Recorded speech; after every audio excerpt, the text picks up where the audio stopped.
자, 오늘은 5강이고요. 위진남북조 시대랑 수당의 발전을 배워볼 겁니다. 그러니까 우리가 저번 시간에 배웠던 내용은 한나라에 대한 설명이었을 거예요. 그러니까 어떻게 한나라가 등장을 했는지, 그리고 두 명의 황제를 배웠었는데 첫 번째가 한고조 유방이었고 두 번째가 한무제였었는데 그 사람들이 각각 어떤 정책들을 펼쳤는지, 그리고 한나라가 멸망하고 나서 왕망이라는 사람이 기원 후 8년에 신이라고 하는 국가를 건국했잖아. 그리고 나서 신이 금방 17년 만에 멸망하고 25년에 후한이 또 등장했어. 그리고 그 후한에서는 광무제라는 황제가 통치를 했었는데 그것마저 멸망을 했었죠. 그리고 나서 등장하는 시기를 오늘 배워볼 건데, 처음에 선생님이 시작할 때 엄청나게 긴 이름이 있으면은 그건 혼란기다 라는 얘기를 했었을 거야. 우리가 오늘 배울 위진남북조 시대 또한 혼란기로 시작을 할 거고요. 이 혼란기를 통일한 국가가 수나라, 그리고 수가 멸망하고 나서 등장하는 게 당나라, 그리고 그 당나라까지 배우고 나서 오늘 일본사까지 6강에서 나갈 겁니다. 아시겠죠? 우리 일단 해시태그 복습 한번 해볼게요. 각자 속으로 생각하면서 이거는 어느 문명이었다, 이건 어떤 나라, 어떤 사람이었다 떠올리면서 하시면 되겠습니다. 첫 번째, 도량형 통일. 요거는 진시황제고요. 그 다음 분서갱유. 요거 또한 진시황제고요. 군국제 시행. 한고조 유방이었고요. 그리고 군현제 시행은 진시황제 또한 포함이 되고, 그리고 나중에 배운 한무제도 여기에 포함이 됐었습니다. 그 다음 천명사상, 이거 어느 나라였을까? 상이었어, 주였어? 요거는 주였었고요. 그 다음 철제 무기가 도입된 거 어느 시대였나? 춘추전국 시대였고요. 그 다음 지구라트 신전은 메소포타미아 문명. 그 다음 상형 문자 사용했던 거는 이집트 문명. 그러면 그림 문자는 인도 문명이었습니다. 그리고 파피루스에다가 기록했던 거 이집트 문명이었고요. 그리고 유대교 창시했었던 거, 요거 우리 배웠었던 페니키아랑 헤브라이 중에서 어디였냐? 헤브라이였습니다. 그래서 우리 솔로몬 왕 때 정성기 맞이했었던 거 기억나죠? 그 다음 장건의 서역 파견이 있었던 거 한고조였을까? 한무제였을까? 진시황이었을까? 한무제가 되겠습니다. 그리고 균수법, 평준법 이런 거 나와도 한무제. 오케이. 그 다음 제자백과 사상 등장하면은 춘추 전국시대였었고, 제자백과에는 우리 세계사 교육과정에 나오는 4가지의 학파가 있었는데 첫 번째가 유가, 그 다음 두 번째가 도가, 세 번째가 묵가, 마지막이 법가였었는데 그 중에서 무위자연을 추구하였던 그런 학파가 뭐였을까? 무위자연.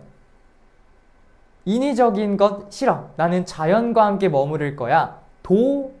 도가였었고, 엄격한 법이 좋아. 무슨가? 법가. 그 다음에 나는 효, 충, 약간 충성을 다하고 나는 효심이 되게 깊은 사람이야 라고 주장했었던 거 유가였었고, 마지막 하나, 모든 것을 사랑하고 똑같이 사랑하라, 차별하지 말라 라고 주장했었던 묵가까지 있었습니다. 그게 제자백과 사상이었고요. 그 다음 태양 및 오경 박사를 두었다. 자, 요거 또한 한무제였고요. 중요해. 이 태학이라고 하는 건 학교였었고, 오경이라고 하는 거는 뭐 역경, 그 다음에 시경, 춘추, 예기, 뭐 시서, 뭐 이러한 5가지 경전에 능통한 박사들, 그런 사람들을 오경 박사라고 얘기를 했었다라는 것까지 했었습니다.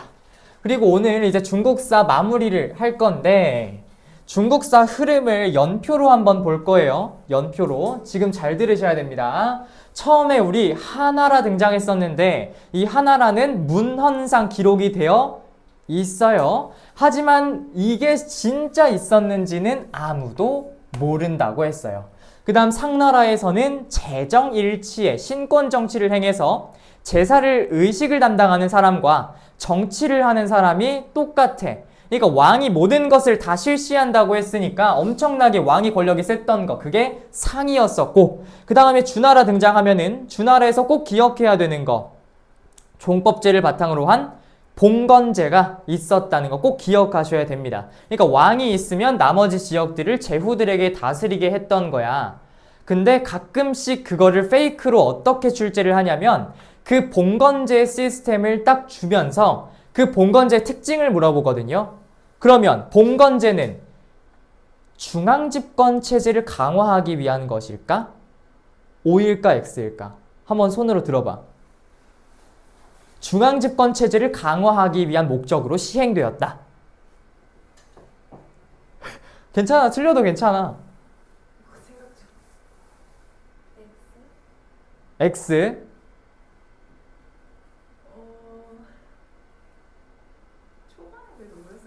초반에 오였을 것 같아요.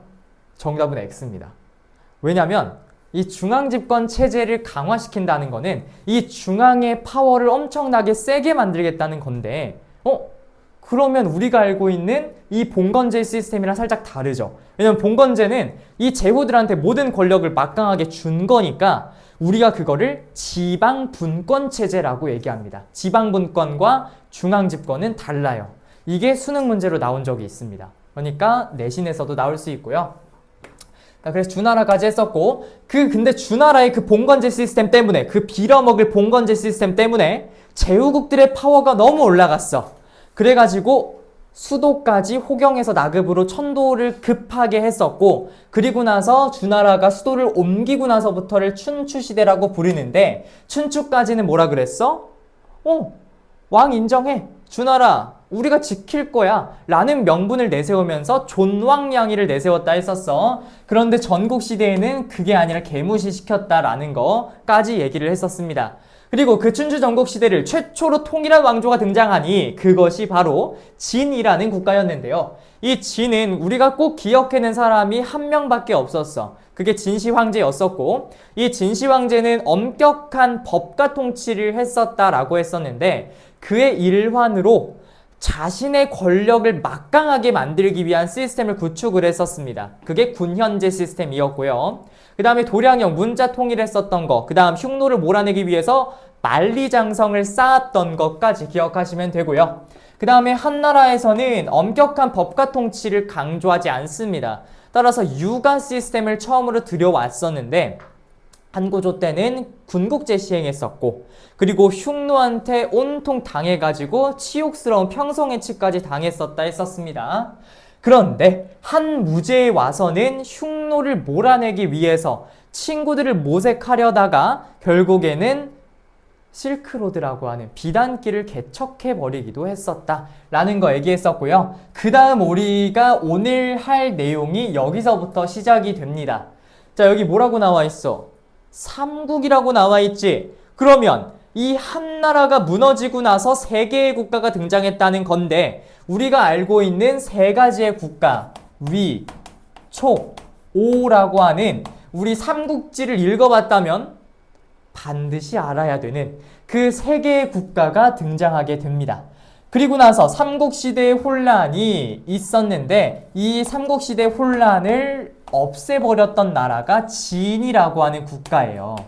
그러니까 이 삼국을 통일한 게 진이라는 소리겠지. 여기에서 너희들이 한번 혼란스러울 거야. 왜? 우리는 이미 진을 배웠거든. 다른 진나라입니다. 한자가 달라요. 애초에 그냥 다른 국가라고 생각하시면 되고요. 그리고 이 진 후에 엄청나게 또 혼란스러운 시대가 등장을 해. 그게 위진남북조라는 시대로 불리게 됩니다. 왜냐? 일이 이렇게 되고 나서 남조라고 하는 곳과 북조라고 하는 곳으로 갈리게 되는데 이때 제일 강성했었던 위나라의 이름을 따고 그 다음 통일한 진나라의 이름을 따고 남조와 북조의 이름을 따서 위진남북조가 된 거예요. 그리고 이 위진남북조를 통일하고 나서 수나라가 등장했고 그리고 당나라가 등장하게 됩니다. 그리고 또 혼란기 등장하면서 중국사가 이어지는데 이 내용은 다음에 다뤄보도록 하겠습니다. 그럼 오늘 수업 내용 들어가 보도록 할게요. 자, 이제부터 필기하도록 합시다.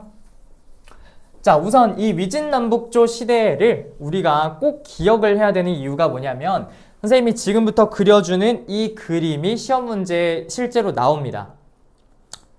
아마 중학교 때 그 시험 문제를 봤을 건데 요거 똑같이 어디에다가 그릴 거냐면 우리 교재 빈 칸, 뭐 빈 공간 아무데나 상관없으니까 한번 그려보시기 바랍니다.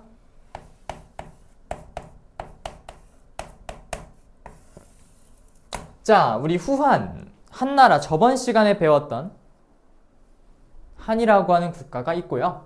자, 그 다음에 후한 시대가 결국엔 끝났어. 왜냐면 너무나도 반란이 많이 일어나가지고 총 3개의 국가로 쪼개졌어. 그것이 바로 위나라, 총나라, 오나라가 됩니다. 그래서 그런 노래도 있잖아. 오나라 오나라 뭐 이런 노래 들어본 적 있죠? 그게 이 오나라가 되겠습니다. 그래서 위촉으로 삼국이 분열됐었는데 자 여기에서 다시 물어본다. 이 중에서 제일 강력했던 게 어디라고? 그렇지, 위나라가 됩니다. 이 나라가 제일 강력하다. 이렇게 동그라미 쳐놓으시고요. 이 위초고의 분열을 막아냈었던 하나로 통일했었던 국가가 등장하니 그것이 바로 진이라고 하는 국가, 우리가 알고 있는 그 진과 다르다고 얘기했고요. 그리고 나서 이 진나라를 또 분열시킨 세력들이 있었으니 또 어떻게 분열이 되냐면 이 진나라가 2개로 쪼개지게 됩니다. 어떻게 쪼개지게 되냐면 동진과 서진으로 분열이 또 돼요. 동진과 서진. 그런데 우리가 서진은 딱히 다루지는 않고요. 이 북쪽 지역에는 5호 16국이라고 하는 시대가 도래하게 됩니다.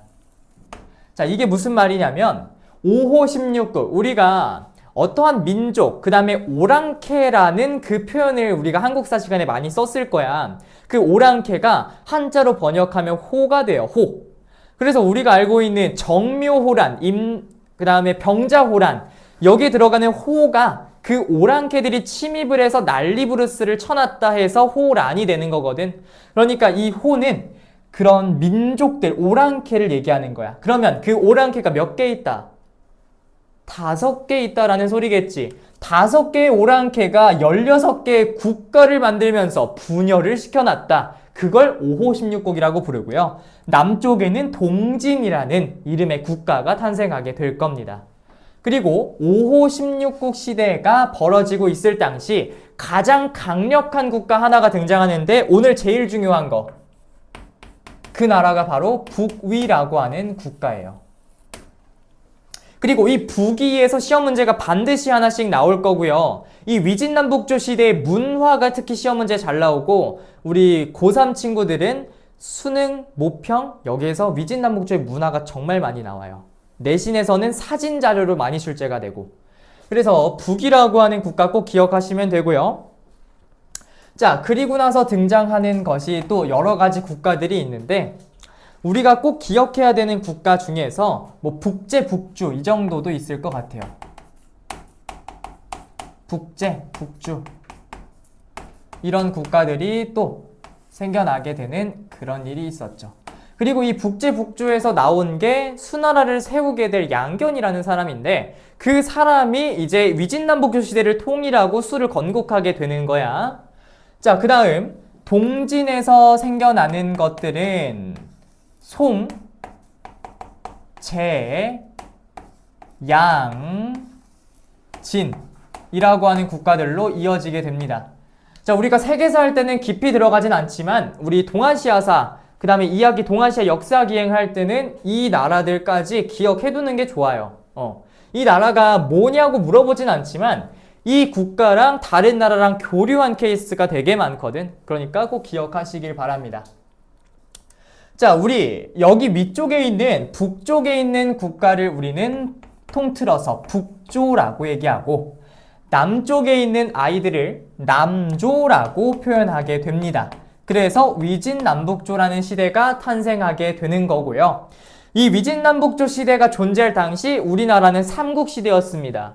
그래서 고구려는 이 북조랑 교류를 했었고 백제는 특히나 남조랑 교류를 많이 했었어요. 그런 식으로 시대가 진행이 될 겁니다. 여기까지 이해됐나요? 네, 좋습니다. 그러면 우리는 북조부터 들어가 보도록 할게요. 지워도 되죠?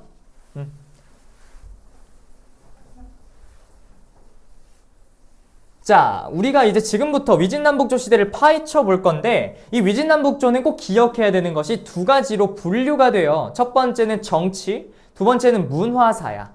우리는 첫 번째 이 북조의 정치사부터 들어가 보도록 하겠습니다. 북조.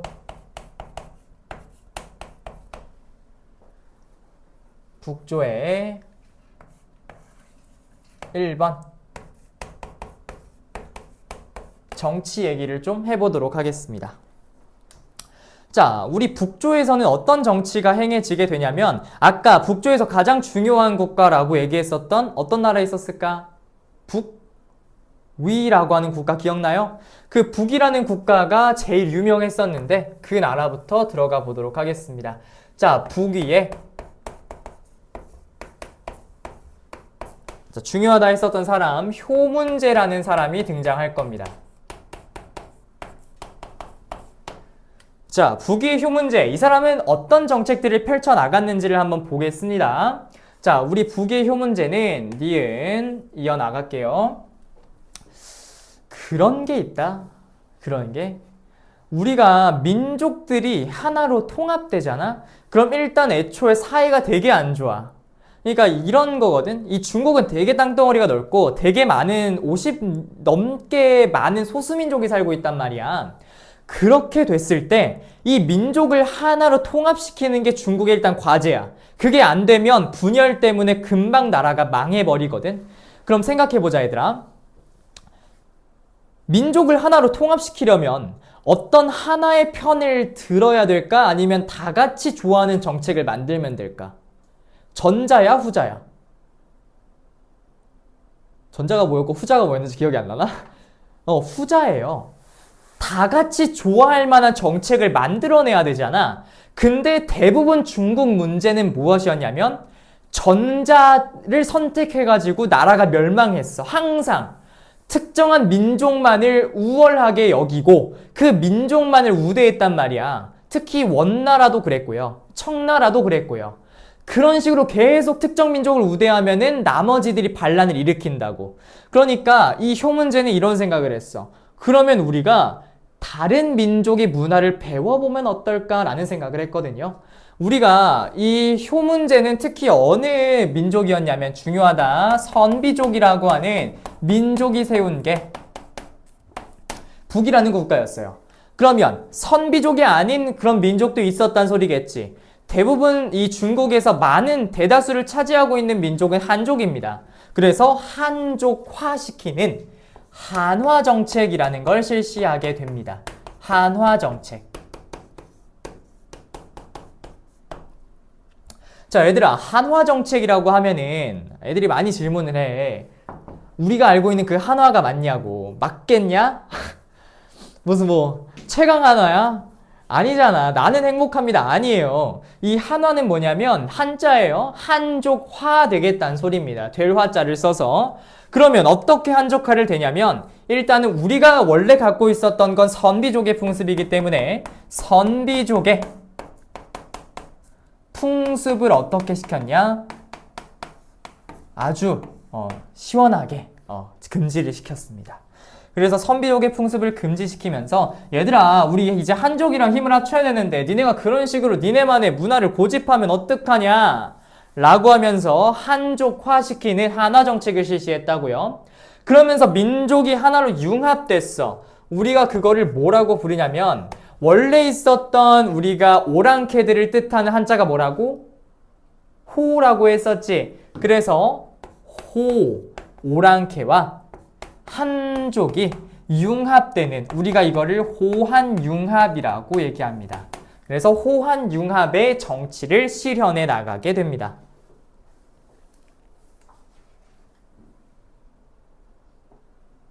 네. 그래서 이런 점들이 있고요.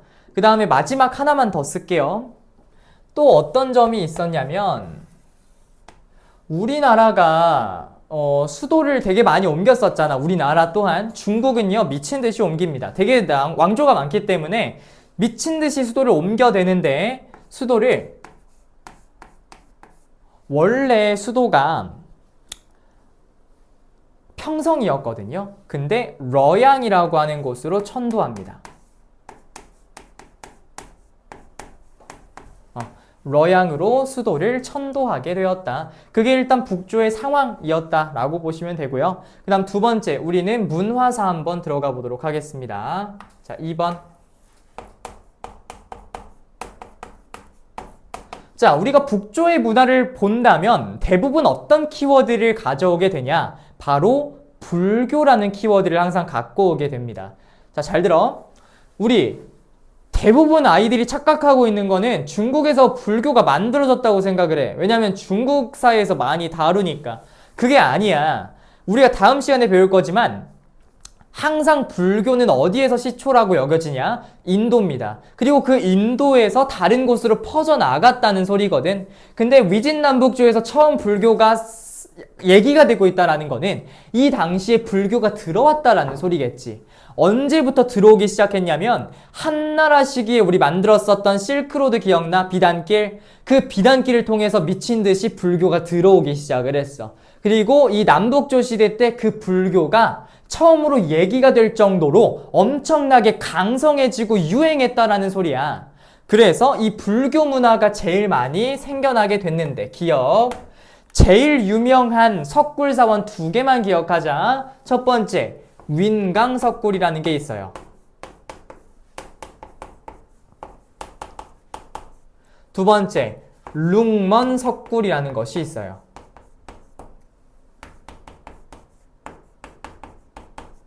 자, 윈강석굴과 룽먼석굴이라는 것이 있는데 이 윈강과 룽먼이라고 하는 이 석굴 사원은 당연히 우리가 생각하기로는 부처님의 상이 있고 그 다음에 사람들이 가서 뭐 절을 하거나 불교적인 문화를 가지고 있는 장소겠지. 우리가 생각하는 그냥 그 석굴 사원이야.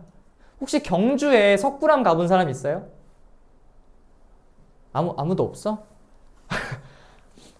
아, 경주. 석굴암.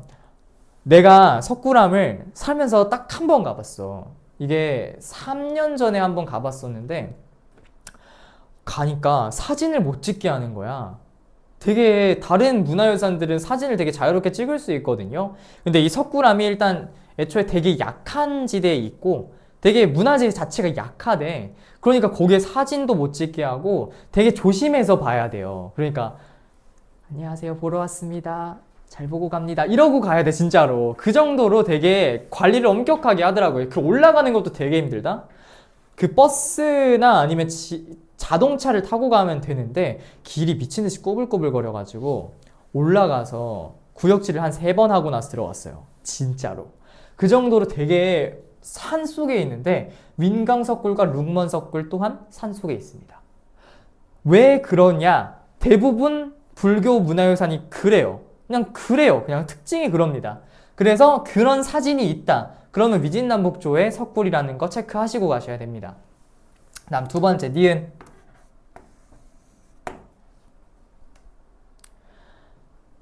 자, 어떤 것들이 또 있냐면 도교 사상이 유행하게 됩니다. 도교 사상.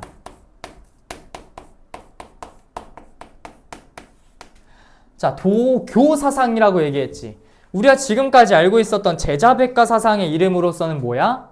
도가야. 우리가 알고 있었던 건 도가야. 선생님, 그러면 도가랑 도교랑 다른 건가요? 라고 질문할 수 있는데요. 달라요. 엄연히 얘기하면 달라요. 왜냐면 도가는 그냥 그들의 제자백가 사상의 이름인 거고 도교는 종교로서 변화된 사상의 이름인 거고, 그러니까 이건 종교의 성격이 강한 거라고 보시면 되는데 이 도교 사상은 두 가지가 결합돼서 만들어졌습니다. 뭐냐면 그동안에 있었던 민간 신앙과 도가가 융합된 거거든. 그래서 민간 신앙이 또 뭐가 있냐면 태평도라는 것이 있고 플러스 오두미도라는 것이 있어요. 오두미교라고 해도 돼요. 태평도랑 오두미도라는 것이 있는데 요거는 너희들이 현윤할 때 뭐 생활과 윤리, 윤리화 사상할 때 또 나올 키워드야. 태평도는 뭐냐면 우리 도교 사상에서는 이상세계가 있다라고 생각을 하거든. 그러니까 자연과 함께 논일 수 있는 엄청난 이상세계가 있다라고 생각을 했어. 그런데 이 태평도는 태평 세계라고 하는 세계가 존재해서 우리가 자유롭게 살아나갈 수 있는 공간이 있다고 믿었던 종교야. 그게 태평도고, 오두미도라는 건 뭐냐면 우리 저번 시간에 대표적인 사상가 공부했었다. 도가에는 두 명의 대표적인 사상가가 있었는데 첫 번째가 노자라는 사람이 있었지. 그 노자를 숭배하는 종교가 오두미도 혹은 오두미교라고 하는 그런 종교입니다.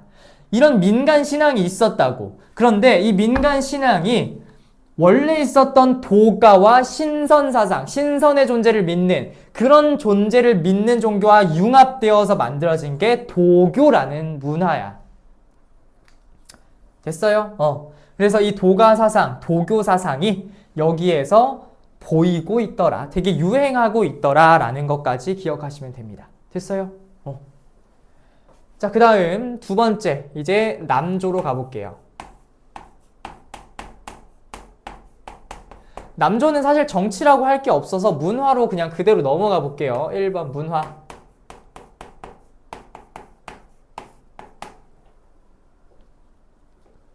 자, 무슨 문화가 있었냐? 우리 위진남북조 시대에는 불교도 유행하고요. 도교도 유행했다 했었잖아요. 남조는 도교가 미친 듯이 유행을 했어요. 도교가. 그래서 우리가 보통 이런 얘기를 하지. 도교라고 하면은 노장사상이라는 표현을 많이 써. 왜냐면 노자와 장자의 사상이니까. 그래서 문화로서는 기억, 노장사상이 일단 유행을 하는데 이 노장사상이 유행함과 동시에 어떤 종교가 또 만들어지냐면 이건 사상이야. 종교라기보다는 청담사상이라는 것이 유행을 하게 돼요.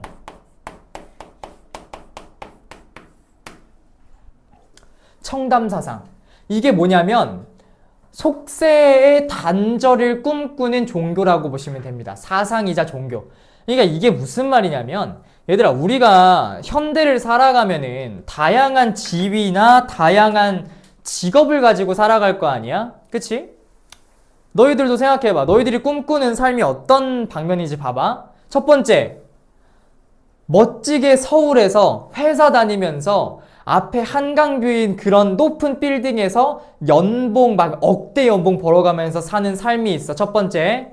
그 다음 두 번째, 자연에서 나물 채취해서 먹는 삶이 있어. 상식적으로 어떤 삶을 원하니? 어떤 삶을 원하세요? 1번을 원하세요? 몇 번을 원하세요? 1번을 원하세요? 혹시 2번 원하는 사람? 아무도 없지. 그러니까 뭐 재미가 있다고 뭐 그런 삶을 살아. 그리고 얘들아 생각해봐. 니네가 그런 직업을 1번의 직업을 얻었다고 생각을 해봐. 맨날 여의도로 니네가 출근을 하는 삶을 살아. 연봉도 2억이야. 근데 그걸 갑자기 퇴직하고 산속에 들어가서 살 수 있어, 없어? 비트코인 성공해서 야, 비트코인 성공해도 산이 아니라 도시에서 즐길 걸 즐겨야 되지 않겠어? 나는 그런 또라이는 없다고 생각해. 근데 그런 또라이 한 명이 나옵니다. 그 사람이 바로 누구냐면 이 청담사상의 예시를 보여주는 도연명이라고 하는 사람의 시인 귀거래사에서 보여집니다. 중요해요. 도연명의 귀거래사 라고 하는 그런 시가 있습니다. 우리 교재에서 한번 살펴볼게요. 쌤이 한번 읽어볼게. 돌아가련다. 세상 사람과 교류를 끊고 세상과 나는 서로 잊고 말지니 다시 한번 관리가 되어도 거기 무슨 구할 것이 있으리요. 친척과 정겨운 이야기를 나누며 기뻐하고 검은고와 책을 즐기며 시름을 지우련다. 맑은 강물 흐르는 곳에서 시를 짓는다. 뭐 샬라샬라 이런 얘기가 있어요. 이 사람이 어떤 사람이었냐면 원래 관직에 있었던 사람이야. 그러니까 졸라 부자고 졸라 지위가 높아. 근데 그걸 끊고 산속에 들어가서 사는 거야, 미친놈이. 얼마나 이 삶이 남들이 봤을 때 또라이라고 생각을 하겠어. 근데 얘들아, 나는 이런 생각을 한다. 우리가 진짜 원하는 삶이 있잖아. 근데 나는 그걸 살아야 된다고 생각을 해. 내 친구 중에서 되게 성적이 진짜 높은 친구가 있어. 그 친구가 지금 우리 내신으로 한산일세 1점대 중반? 그 정도야. 그러면은 거의 뭐 잘하면 학종으로 연고대 갈 수 있고 못 가도 성균관대 정도는 갈 수 있는 성적이에요. 근데 그 친구가 고민을 갑자기 나한테 얘기를 하더라고. 자기가 경영학과를 원래 갈 생각이었는데 별로 좋지 않대. 별로 가고 싶지가 않대. 근데 경영학과 다들 가고 싶어 하잖아. 왜냐면 취업이 잘 되니까. 그리고 그럼 내가 어떤 걸 하고 싶냐고 물어봤는데 그 친구는 이제 교사 쪽을 또 하고 싶어 하는 친구였어요. 그럼 내가 그렇게 얘기를 했지. 그럼 넌 그걸 해야 된다. 생각해봐라. 네가 원하는 삶이 있는데 왜 그런 굳이 남들이 가라고 하는 곳을 가서 고생을 하면서 살아야 되냐라는 생각을 내가 얘기를 해줬거든, 그 친구한테. 그리고 그 친구가 그리고 나서 직업을 바꿨어, 희망 직업을. 그래서 지금은 열심히 준비를 하고 있는 것 같은데 너희들도 나는 그렇게 생각을 했으면 좋겠어. 니네가 하고 싶은 삶을 살아야지 억지로 끼워 맞추는 삶은 오래가지 못해. 결국에는 또 네가 원하는 삶을 살고 싶어질 때가 와. 그땐 늦었고. 그러니까 너희들도 이 도연명 씨처럼 열심히 살아가시길 바랍니다. 그 다음 디귿. 자, 고계지 라는 사람의 그림인 여사잠도라는 것이 있어요. 되게 화려하고 되게 멋진 모습의 뭐 서예, 붓글씨 이런 그림들이 있습니다. 우리가 여기에서 알 수 있는 사실, 위진남북조 시대에는 이러한 청담사상 말고도 다양한 그런 귀족적인 문화도 보이고 있구나 라는 사실을 여기에서 알 수가 있는 겁니다. 여기까지 됐나요? 이게 위진남북조의 끝입니다. 그래서 시험 문제 나온다면은 뭐 이 당시에 있었던 사실을 물어보겠죠. 그러면 한화정책이 실시됐다. 그 다음에 민강석굴과 룽먼석굴이 있었다. 도연명의 슈 귀걸회사가 있었다. 고계제 여사잠도라는 그림이 있었다. 이런 게 나온다는 소리야. 됐어요? 넘어갑시다. 지워도 되죠?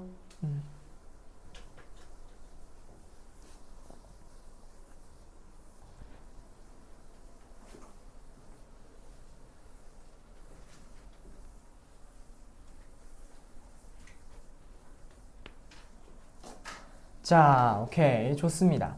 자, 그 다음 우리가 두 번째로 들어갈 파트는 수나라라는 나라가 될 텐데 이 수나라에 대해서 공부를 해보도록 합시다.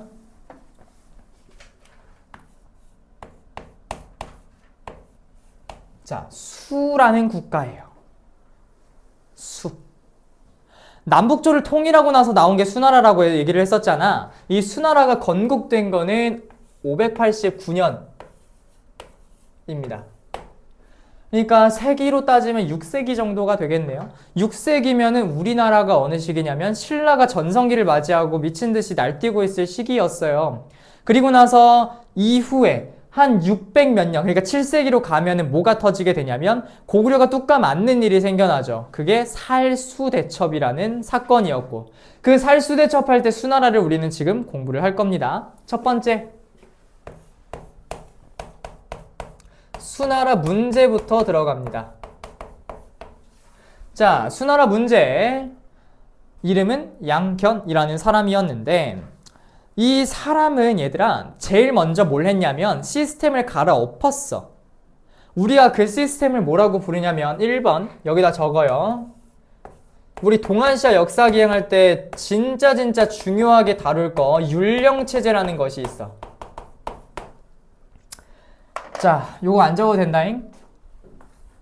우리 역사를 공부할 때 율령이라는 말이 진짜 많이 나오는데 율령 설명해봐.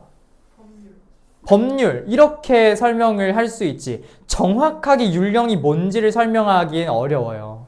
이 율령은 우리가 이제 고등학생 정도 됐으니까 요렇게 얘기를 좀 해볼게요. 율령 격식이라는 것이 있어요. 우리 동아시아에는 이게 시험이 나옵니다. 자, 율. 이게 뭐냐면 법이에요. 법령.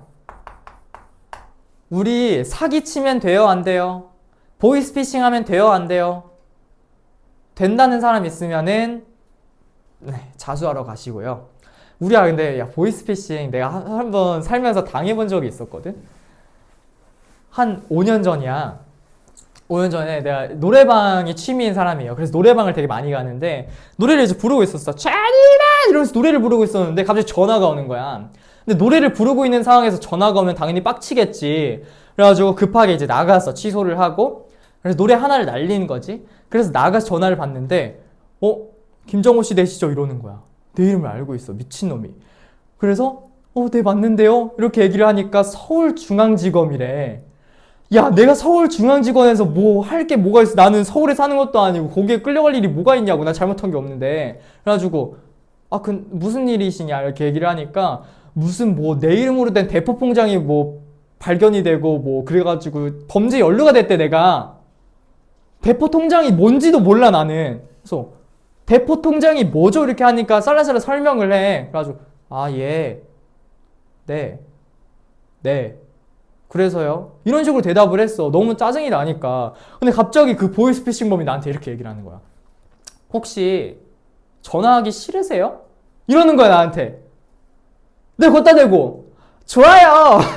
자주 연락해요 우리. 이렇게 얘기하면은 그게 미친놈이잖아. 그래가지고 그러면은 지금 같은 상황에 내가 전화 받고 싶겠냐? 지금 보이스피싱인 거 다 아는데 하니까 아이씨 하면서 전화를 끊는 거야. 미친놈이!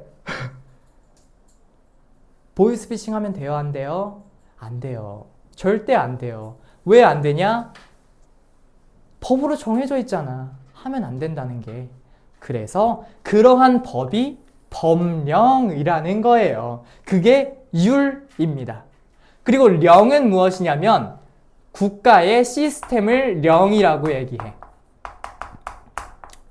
그러니까 얘들아, 우리나라에 뭐 사법부가 있네, 입법부가 있네, 행정부가 있네, 여기에는 어떤 역할을 하네, 헌법은 뭐 어떻게 구성이 돼 있네, 이런 것들을 다 규정을 해야지 국가가 운영이 될 거 아니야, 그치? 그래서 그 시스템을 적어 놓은 게 령이라는 거예요.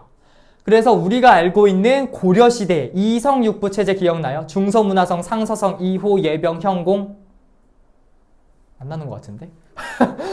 그 다음 우리 조선시대 할 때 의정부 육조 체제 이런 거 기억나? 영의정, 좌의정, 우의정, 이호, 예병, 형 안 나요? 우리 그런 시스템이 있었단 말이야. 그게 령이에요. 그리고 얘들아 생각해봐. 이런 법을 만들어 놨어. 백날 첫날 이런 법이 계속 갈까? 생각해봐. 조선시대의 법이 지금 있다고 생각해봐. 어떻게 될까? 미쳐요. 나 지금 이미 끌려와가지고 지금 내 다리 찢어지고 있어. 지금 사지절단해. 지금 이렇게 찢어가지고 절단하는 거 뭐라 그러지? 능지처참. 그걸 지금 당하고 있을 수도 있다는 거야. 말이 안 되잖아. 시대가 변했는데. 그래서 격이라고 하는 거는 시대가 변하면 법도 변해야 된다라고 해서 법을 개정하는 걸 격이라 그래요. 그리고 식은 무엇이냐면 그러면 얘들아 이렇게 법을 만들었으면 실행해야 될 거 아니야? 그 식이 실행을 하다 할 때 식이 됩니다. 그래서 법을 만들고 그 시스템을 구축하면은 법을 개정하기도 하고 실행하기도 하는 거. 이 율령 격식을 우리가 줄여서 율령이라고 얘기하는데 그 율령 체제의 시스템이 처음으로 자리 잡은 거는 남북조 시대 때 이미 있었어. 그런데 그걸 처음으로 법으로서 규정하게 된 사람이 수문제라는 겁니다. 됐어요? 들어가 봅시다. 자, 우리 수나라 문제 때는 어떤 일이 펼쳐지게 될 거냐? 율령체제가 일단 등장하는데요. 자, 일정한 성인 남자들에게 그리고 농지를 갖고 있는 사람들에게 농지를 다시 재분배합니다. 똑같이 균등하게 분배를 했어. 그리고 나서 이런 농지에서 열심히 농사 짓거라 라고 하면서 농지를 수여를 한 그런 셈인 거죠. 그럼 얘들아, 너희가 농부야. 너희가 공짜로 땅을 국가로부터 얻었어. 그럼 니네는 국가한테 어떻게 해야 될까?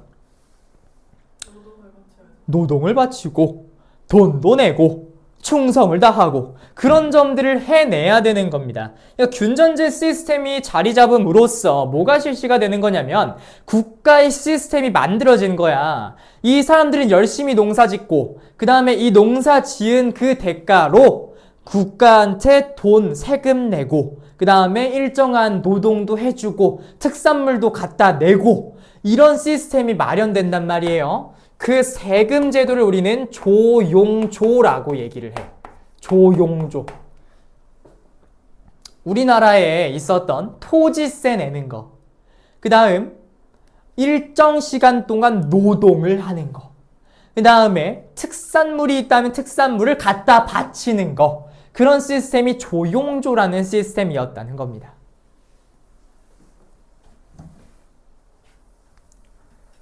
이게 얘들아 한국사의 지식을 좀 떠올려 보면서 하면 되게 잘 될 텐데 너희들이 한국사 지식이 다 까먹은 것 같아서 내가 좀 곤란해. 조세 공납 역 이런 거 기억나? 기억이 나요? 오, 작년이니까. 그치. 오, 그래. 조세 공납 역 이런 거 배웠을 거고 그런데 특산물이 없어. 그런데 특산물을 자꾸 내라고 강요해. 그래서 막 돈 더 웃돈 주고 사가지고 갖다 내는 거. 그게 박납의 폐단이었잖아. 그래서 실시된 게 대동법이라는 거 기억나요?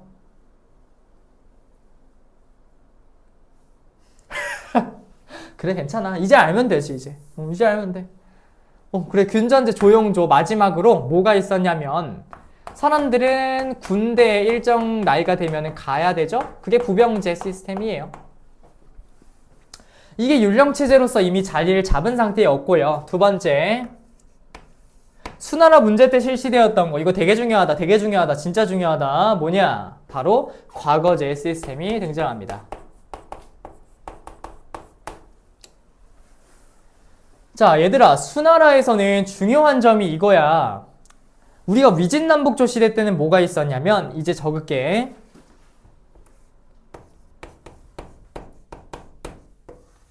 이 위진남북조 시스템 때는 구품 중정제라는 걸 실시했어. 원래 위진남북조에 적어야 되는데 요거는 이 과거제랑 비교하면서 해야지 좀 쉬울 것 같아서 여기다 적었어요. 위진남북조 때는 구품 중정제를 실시했었어. 그러니까 중정관이라고 하는 관리가 9개의 등급으로 사람을 나누는 거야. 그리고 추천을 하는 거지. 그러니까 이 사람은 뭐 1품이다, 2품이다, 9품이다 이런 걸 나눠가지고 이 사람 관리로 되게 적합한 것 같아요 라고 얘기하면은 추천해서 임명되는 거야. 그게 구품 중정제라는 제도였는데요. 그게 과거제 시스템으로 자리를 잡게 돼요. 그러니까 이제는 뭐냐면 문제를 내겠다는 거야. 누가? 문제가. 문제가 문제를 낸다. 아무도 안 웃네.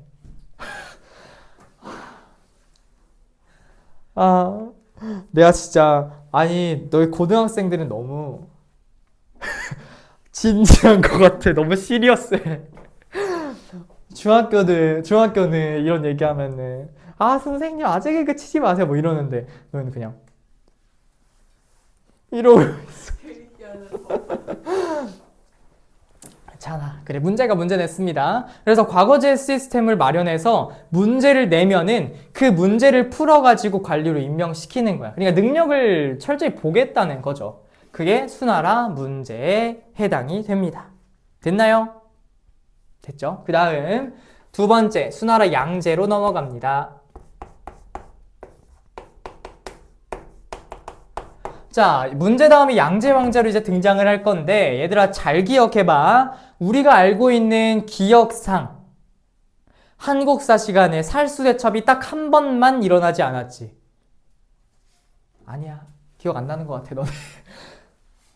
총 2번 쳐들어왔어요. 문제 때 양제 때 2번 쳐들어오는데 양제 때는 미친 듯이 군대를 많이 이끌고 왔어. 별동대라는 군대 30만 대군의 별동대와 113만 명의 대군을 이끌고 쳐들어갔단 말이야.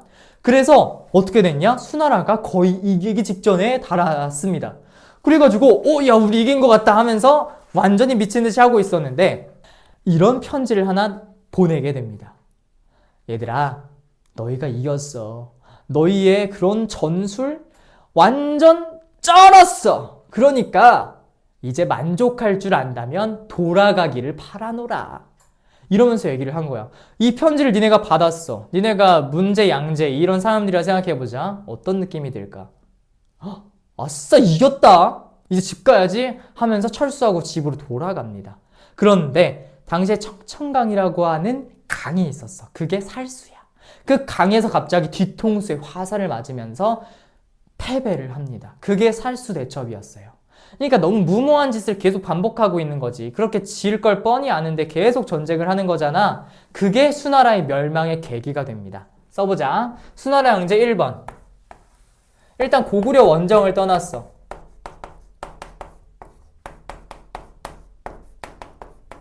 그런데 실패했어. 문제 때도 가요, 양제 때도 가요, 둘 다 발려요. 이렇게 되니까 국민들이 어떤 생각을 하냐면 와, 이 미친놈들 아닌가? 왜 계속 우리 돈으로 전쟁하는데 이렇게 져오냐? 라는 취지로 변하게 되겠지? 그 다음 두 번째, 수나라 양제 때 또 실시했었던 사업이 하나 크게 있었는데 우리가 그걸 대운하라고 얘기를 합니다. 이거 중요하니까 빨간색으로 대운하.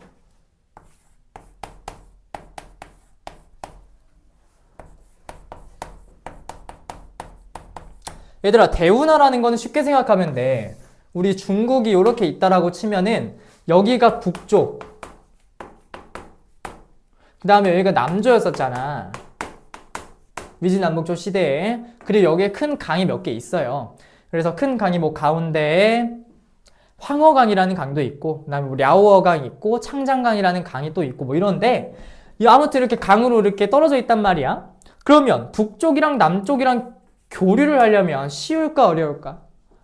어려워요. 우리가 지금은 야 밑으로 왔다 갔다 하면 되잖아. 이렇게 생각을 하거든. 근데 이 당시엔 그렇지 않아. 산이 막 둘러싸여 있고 뭐 사막이 없겠지. 뭐 고원이 있고 그러니까 되게 가기가 힘들단 말이야. 그래서 길을 하나로 고속도로처럼 뻥 뚫어 놓은 거야. 그게 대운하예요. 됐어요? 그러니까 물자 전송을 원활하게 하기 위해서 만든 게 대운하였구나 라는 거 생각하시면 되겠습니다. 여기까지가 수나라인데요. 왜 이렇게 금방 끝나요? 라고 생각을 할 거야. 왜냐면은 한 20년, 30년 만에 금방 멸망을 했으니까요. 그러니까 배울 게 없지요. 그래서 이 두 가지 때문에 수나라는 결국에는 멸망하게 됐다. 이러한 점이 무리했다라고 평가를 받는 거예요. 그래서 멸망을 하고 나서 등장하는 국가, 그게 바로 당이라는 국가입니다. 당으로 가볼게요.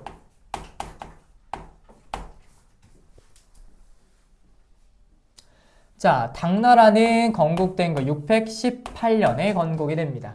그러니까 야, 계산해봐. 아, 몰라. 뭐라고?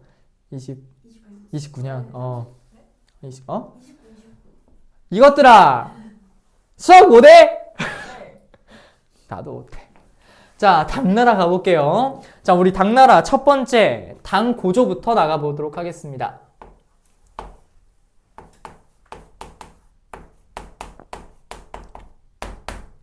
얘들아, 당고조는 사실 하신 게 없어요. 이런 말 하면 안 되지. 나라를 세웠구나. 제일 큰 일을 하셨네. 죄송. 고조님 죄송. 자, 당나라 건국했어요. 제일 중요하지. 얘들아, 수도가 어디였을까? 이런 말 들어본 적 있니? 장안의 수도다. 장안의 수도가 아니라 장안의 화제다. 이런 말 들어본 적 있지요. 그러니까 이 장안이 그 정도로 이야기가 많이 퍼져나가는 그런 유명한 곳이었어요. 엄청나게 외국 사람들도 방문해가지고 이 장안 너무 좋아요 이러면서 방문해가지고 모든 것들을 다 처리할 수 있는 곳이 장안이었는데 이 장안을 수도로 건국을 합니다. 두 번째, 사실상 오늘 되게 조금 유명한 사람이 하나 등장할 건데 당태종이라는 사람 들어본 적 있죠? 우리 아까 얘네들은 양씨였는데 이 당나라 같은 경우에는 이씨왕조예요. 그래서 이 당고조 같은 경우에는 이연이라는 사람이었고요. 이 사람은 당태종은 이세민이라는 사람이에요. 얘들아, 나는 이 이세민이라는 이름이 되게 예쁜 것 같지 않아? 요즘 현대 이름 같지 않아? 세민아 하고 있을 것 같아 약간. 그래서 당태종은 뭘 했냐면 우리가 당태종 하면은 이런 이미지를 아마 떠올릴 거야. 우리나라에 들어왔다가 화살 맞고 돌아간 사람. 그런 이미지가 있을 건데 실제로 당태종은 우리나라 오 맞아 그 사람이야. 그러니까 당태종은 안시성 전투에서 개발린 사람이에요. 그런데 이 사람은 뭘 했냐면 첫 번째 동돌궐을 정복합니다. 중요해. 복속시켰다, 정복하였다 같은 말입니다. 동돌궐을 정복하였다. 이게 얘들아 당나라에 대한 선지로도 많이 등장할 거예요. 너희들이 생각을 한번 해보자. 얘들아 나중에 서돌궐이라는 돌궐도 또 나오거든. 생각해보자. 중국이 이렇게 있으면 아까 지우지 말걸. 여기 왼쪽에 있는 게 돌궐이야. 근데 돌궐이 동돌궐과 서돌궐이 있을 거고 여기에 당나라가 있을 거 아니야. 그럼 얘들아 상식적으로 너희는 서쪽을 먼저 침략을 하겠어? 동쪽을 먼저 침략을 하겠어? 가까우니까 동이겠지. 근데 애들이 항상 서동이 약간 더 익숙하니까 서를 먼저 정복했다고 생각을 해버려. 안 돼, 안 돼. 지도를 봤을 때 동이 먼저 가깝잖아. 그러니까 여기를 먼저 정복을 하고 나서 그 다음 나중에 동돌궐 정복하고 나서 당고종 때 서돌궐을 정복하는 겁니다. 그러니까 이런 순서로 가셔야 돼요. 이거 페이크로 순서별 문제 많이 나옵니다.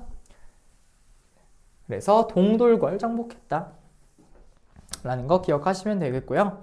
그 다음에 중요한 거 두 번째, 이 당태종은 얘들아 천가한이라는 칭호를 붙였어. 사람들이 천가한, 이게 무슨 뜻이냐면 왕 중의 왕이라는 거야. 왕 중의 왕.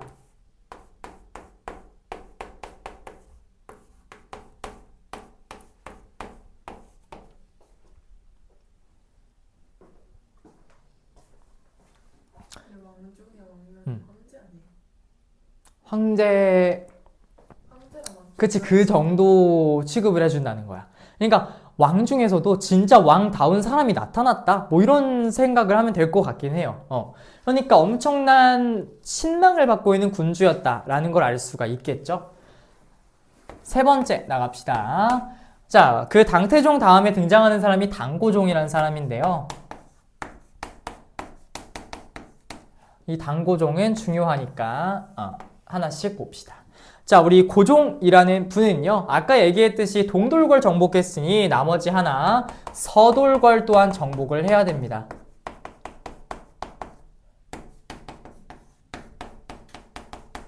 서돌궐을 정복하고요. 뿐만 아니라 중앙아시아에 있는 여러 가지의 국가들을 또 정복을 합니다.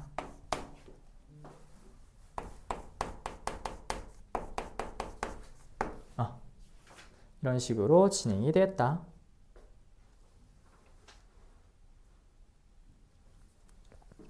자, 그러니까 영토 확장을 엄청나게 많이 시킨 그런 케이스가 되겠고요. 그 다음 당고종은 또 뭐가 있었냐면 얘들아, 중요한 거 나당전쟁, 나당연합 뭐 이런 키워드 들어보신 적 있죠? 우리 한국사 할 때 계속 배웠을 텐데 신라가 정복을 하고 싶었던 거야. 어디를? 고구려랑 백제를. 근데 자기의 힘으로 할 수가 없었어. 심지어 처음에 김춘추가 고구려한테 가가지고 요청을 했지. 야, 우리 군사적인 동맹을 맺자 라고 얘기를 했. 이거는 동아시아사에 나옵니다. 이거 시험 문제 나오는 거예요. 잘 들어야 돼요. 그러니까 고구려에 김춘추가 가가지고 요청을 했어. 근데 당시에 지배자였었던 사람이 이렇게 얘기를 하죠. 아니, 우리가 그렇게 영토까지 뺏겼었는데 어떻게 그럴 수 있냐? 어떻게 지금 와가지고 우리한테 군사적인 동맹을 요청할 수가 있냐? 라고 얘기를 하는 거야. 그러니까 빠꾸를 먹은 거지. 그러니까 고구려 또한 정복 대상에 이제 들어가고요. 당나라의 손을 잡으러 갔어요. 그래서 이제 신라랑 당나라랑 손을 잡은 거야. 얘들아, 신라의 라랑 당나라의 당이랑 합치면 라당 동맹이 되지. 근데 우리나라는 두음 법칙을 적용해서 나당 동맹이다 라고 표현을 합니다. 그래서 나당 연합을 결성하게 돼. 자, 그리고 나서 제일 먼저 멸망을 시켰던 것은 백제를 멸망시키고요. 그리고 그 다음으로 힘이 셌던 고구려를 멸망을 시킵니다. 이렇게 나당 연합이 결성이 되었다. 자, 그 다음 세 번째 들어가서 마지막입니다. 자, 이 사람은 또 뭘 했냐면 기미정책이라는 걸 실시했어요. 이 사람은 하도 정복을 많이 하다 보니까 이 정복지를 다스릴 방법을 고안을 했거든. 그게 뭐였냐면 중간에다가 지부 하나를 크게 설치해. 중앙에다가 중요하다. 이걸 뭐라고 부르냐면 도호부라고 얘기를 해. 도호부가 중앙에 위치해 있는 거야. 그러니까 여기가 중앙 센터고 나머지 지역들을 다스리는 분점들을 만들었다라는 거야. 이게 본점. 그리고 분점은 도독부라고 불러요.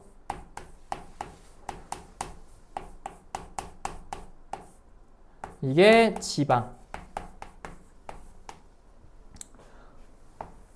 한국사 조금 열심히 했다 하는 친구들은 여기에서 뭔가 떠오를 겁니다. 우리 열심히 외우셨던 웅진도독부, 계림도독부, 안동도호부가 아마 떠올리실 건데요. 안동도호부는 저 위쪽에 있으니까 아무래도 당나라에 가까우니까 중앙이 될 거고요.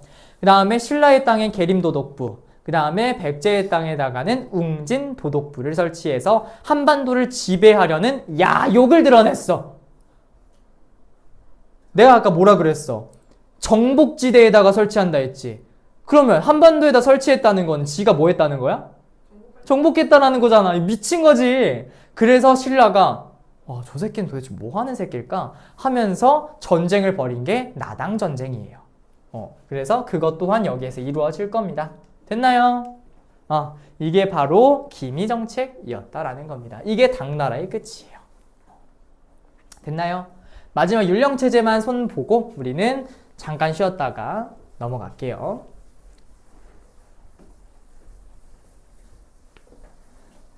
자, 우리 율령체제, 아까 율령격식 얘기하면서 잠깐 얘기를 했었는데 국가의 시스템을 만들었다라는 겁니다. 그래서 수나라 때부터 실시가 됐었던 균전제, 그리고 조용조, 마지막 부병제까지의 시스템이 지금까지 있었어. 근데 문제가 뭐냐면 균전제를 실시하면은 말 그대로 균등하게 토지를 나눠줘야 돼. 근데 문제는 토지가 없으면 어떡해? 못 주는 거야. 못 줘. 어떡해? 뭐 땅을 만들어? 바다에다 만들어서? 못 만들어. 그것 또한 한계가 좀 있죠. 그러니까 이 당시에 토지가 부족해지는 문제가 발생을 합니다. 그래서 원래 시스템 그 박스에다 채워넣으세요. 원래 시스템은 균전제, 조용조, 부병제 시스템이었어.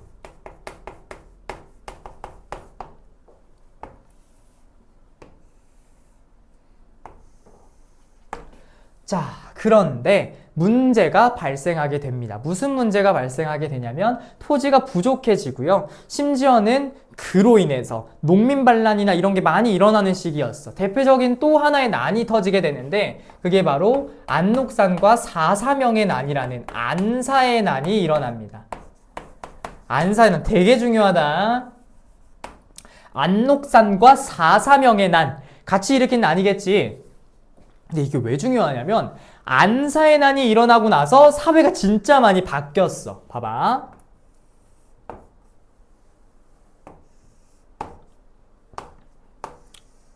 자, 어떻게 바뀌었냐면 균전제가 바뀌고 나서 장원제의 형태로 바뀌었어요.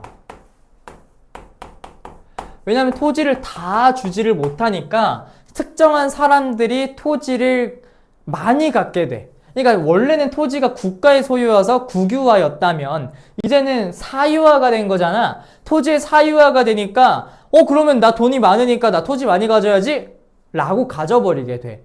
그럼 얘들아, 너희들이 지금으로 따지면 건물을 여러 개 갖고 있는 거야. 니네가 그 건물에서 다 장사할 거야? 아니지. 그 건물 다 쓸 수 없잖아. 그러니까 세입자를 불러서 월세를 받아들이겠지. 그러면서 돈을 얻겠지. 그게 장원제라고. 우리가 토지를 많이 갖고 있으면은 그 안에 뭐 이건 중세 서양 농노의 사례예요. 이런 식으로 농사를 짓는 노예를 데리고 있는 거야. 그리고 이들한테 돈 받는 거지. 이런 형태가 장원제란 말이야. 서양 봉건제의 특징으로 설명해 주자면 이런 시스템이 여기에도 살짝 보이고 있다라는 겁니다. 안사에 난 이후에 토지가 사유화되면서. 그리고 조용조의 세금이 어떻게 되냐면 재산에 따라서 세금을 차등하여서 여러 번 걷어들이는 양세법이라고 하는 법으로서 바뀌게 됩니다.